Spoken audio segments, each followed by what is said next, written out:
Secondly, though, look at verse 10, where he then says, I am not eloquent, either in the past or since you've started speaking to me, which is really only a few minutes ago, I've been slow of speech and of tongue. Now, I've been convinced this week by the commentators that this is in fact not a literal request to not be involved in the plan, nor is Moses even being truthful in his speech about not being eloquent. This is, in fact, as they look into ancient Near East ways of doing covenants and kind of the way that you would be humble. If a king was to call you to something, or if somebody who is superior to you calls you to a service, there's sort of a ceremonial way that you would go about it to say, no, I really shouldn't, I can't speak, or no, thank you, I'm of a low family. And we actually see this over and over again in the Old Testament. There's frequent times when they say things that just aren't even accurate.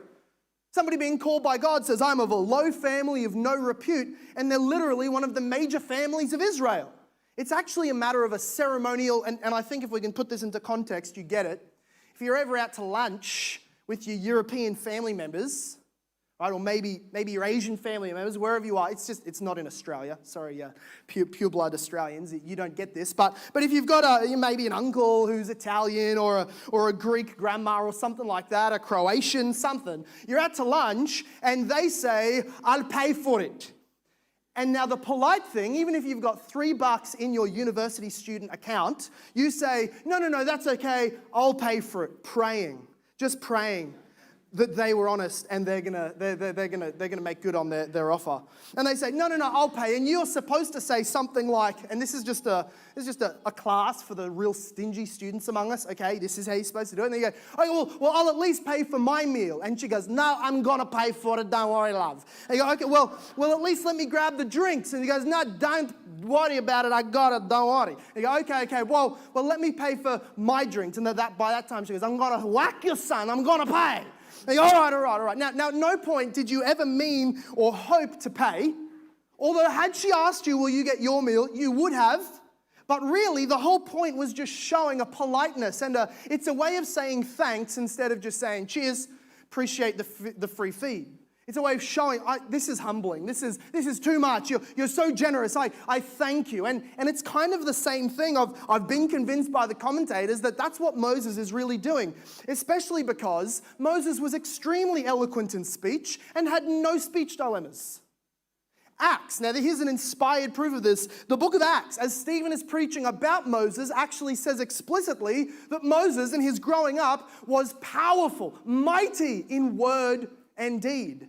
And then he spends the rest of Exodus preaching. Aaron doesn't speak for him every time. And the most of the Pentateuch is him preaching to enormous crowds of millions and thousands and hundreds. So it's not actually that he can't speak. It's that he's ceremonially sort of bowing to the process of saying to God, no, I won't do this.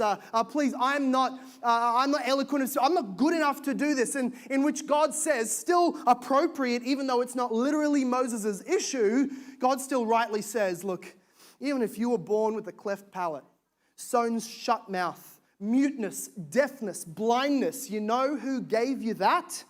The same guy who's talking to you.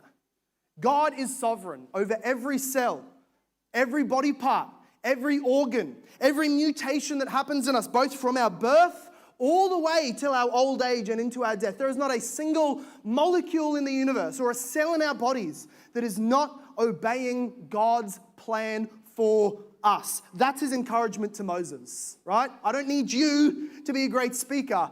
I will be with your mouth, he says. Response 2 was, I'm not eloquent of speech. The answer back was, I can fix that no matter what.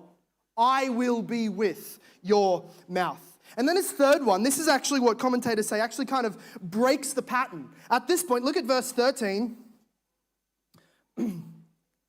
But he said, "Oh, my master," or "Oh, my Lord, please send someone else." Now, this is when he actually breaks the process of pattern, and he's literally asking, I'm not being polite anymore. God, I'm putting my foot down on this one, all right? You're going to listen. I'm not going to go. Please, politely, but also rudely, because you just don't say this to Yahweh, but he's saying, please, send someone else. And that is why at this point, God's anger is kindled against him. Now not impatiently, because he's put up with his nonsense already, for 80 years, by the way, in his whole life. And even in this moment, he doesn't consume him and destroy him in the Shekinah glory flame that is before him. He's kindled against him in rage. The rage is checked to the account of Jesus, who will die for Moses one day. God says to him, I have an answer for this as well. You need support? You need help? I've already got Aaron on the way. I've already spoken to your brother, and he's mighty in word, and he can do the speaking, and he gives to him and Aaron this relationship of God and prophet.